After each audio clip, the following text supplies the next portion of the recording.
Frei Henrique de Coimbra, o homem que realizou a primeira missa em solo brasileiro com a chegada de Pedro Álvares Cabral. Existem algumas coisas que precisamos falar a esse respeito e vamos aproveitar a presença do Frei e já vamos agendar a sua missa de sétimo dia. Toca a música!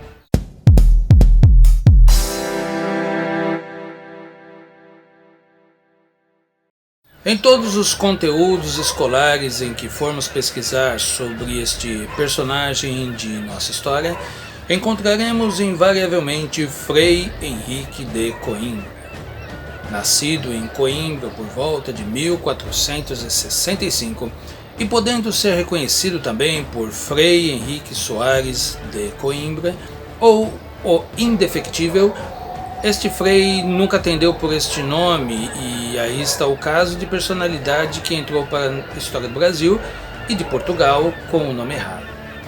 Segundo o livro Lendas das Índias de Gaspar Correa, livro que ficou por mais de 3 séculos e meio nas empoeiradas prateleiras de bibliotecas e arquivos, consta a partida festiva da grande frota de Cabral e o nome por inteiro do frade histórico, Frei Henrique Soares.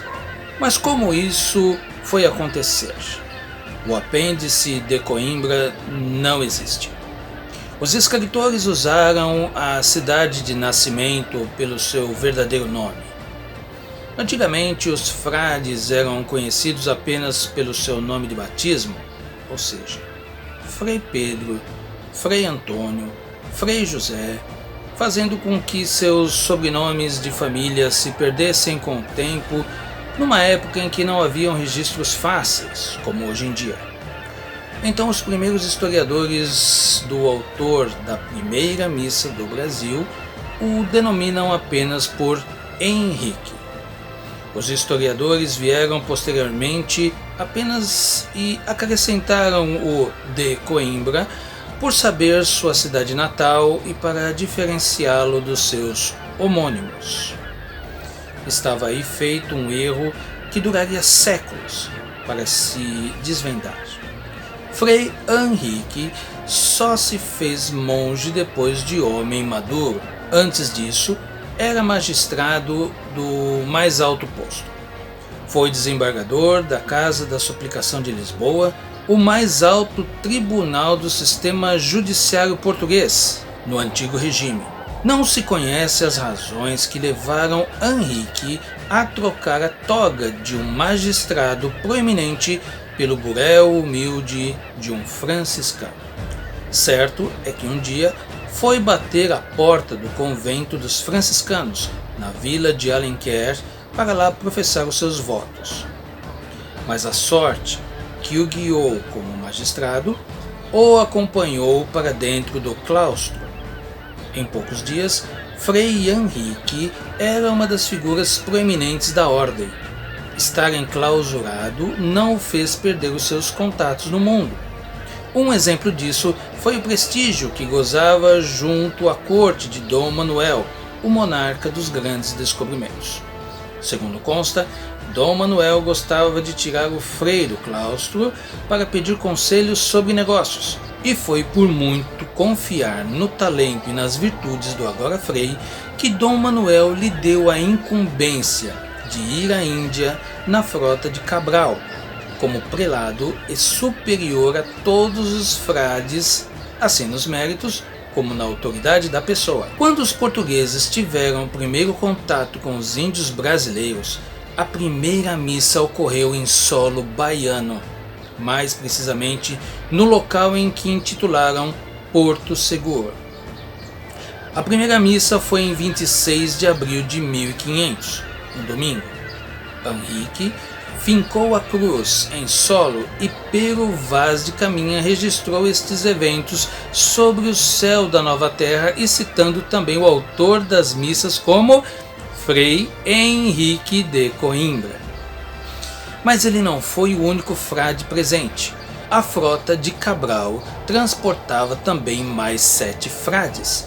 Foram eles Frei Gaspar, Frei Francisco da Cruz, Frei Simão de Guimarães e Frei Luís do Salvador, 4 pregadores e excelentes letrados.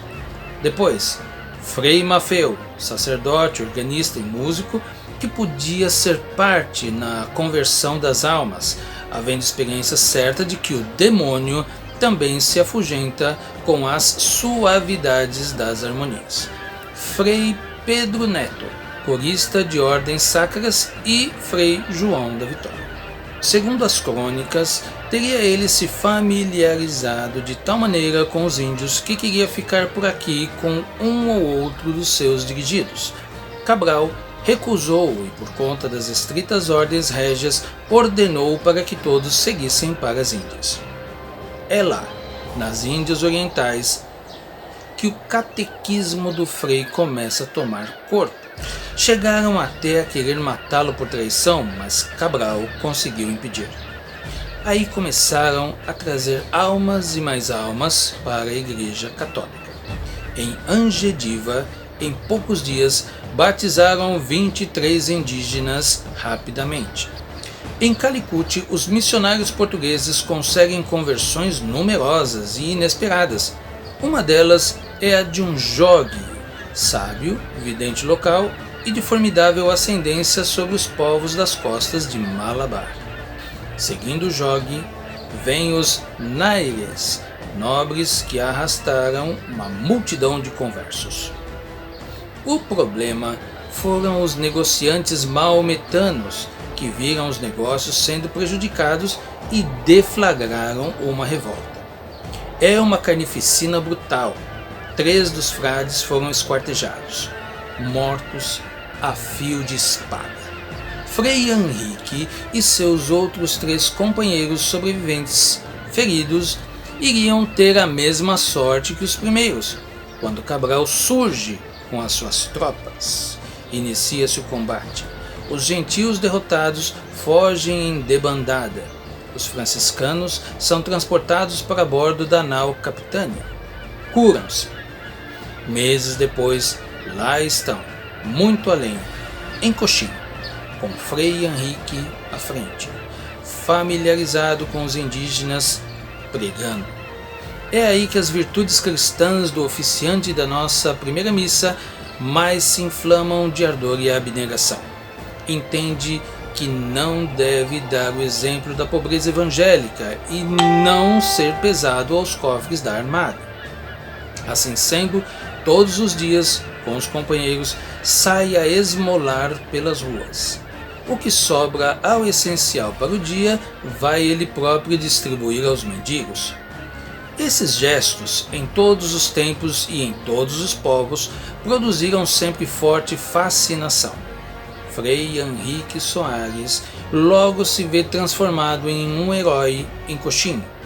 A veneração chega ao auge quando uma epidemia contagiosa irrompe na cidade. Frei Henrique está no seu período mais agudo de atenção religiosa. Não dorme, não come, não repousa, lida noite e dia com os moribundos e se encarrega de dar sepultura a todos os cadáveres. As conversões depois disso fazem-se em massa. Erguem-se capelas nos 4 pontos da cidade. Cabral anuncia seu retorno ao reino. Vai abrir as velas de suas naus. Frei Henrique acredita que faz-se mister novos frades, muitos outros frades, e que seria de boa política acompanhá-lo. Irá dar conta ao rei dos trabalhos das missões e pedir o maior número de missionários possível para a maior colheita de almas e engrandecimento de sua religião. A frota chega a Portugal em meados de 1501. Dom Manuel recebe o frade sem poder conter-se de tanta alegria. Este quer logo voltar com um novo grupo de franciscanos missionários. No entanto, o rei reivindica seus serviços na corte. Frei contra-argumenta. E as almas que vão ficar sem salvação lá na outra banda do mundo? Dom Manuel corta a questão habilmente.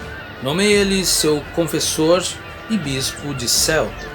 Nomeado bispo em 1505, não aceita de imediato.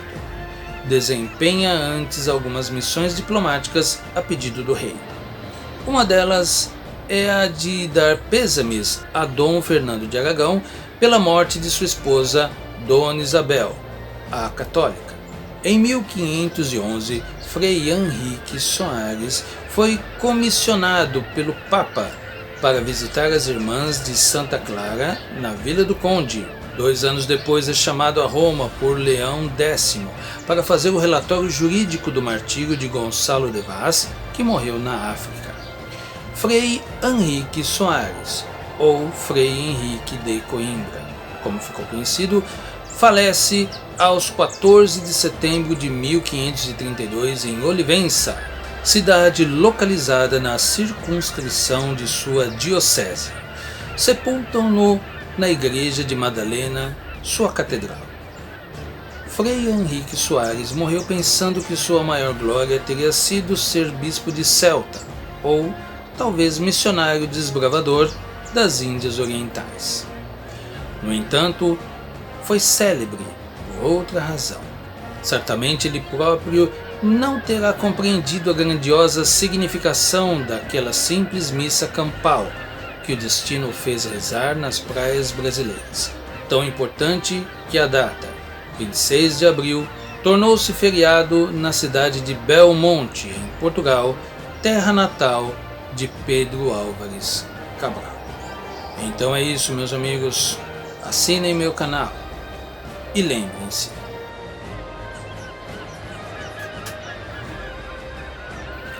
eu estava lá.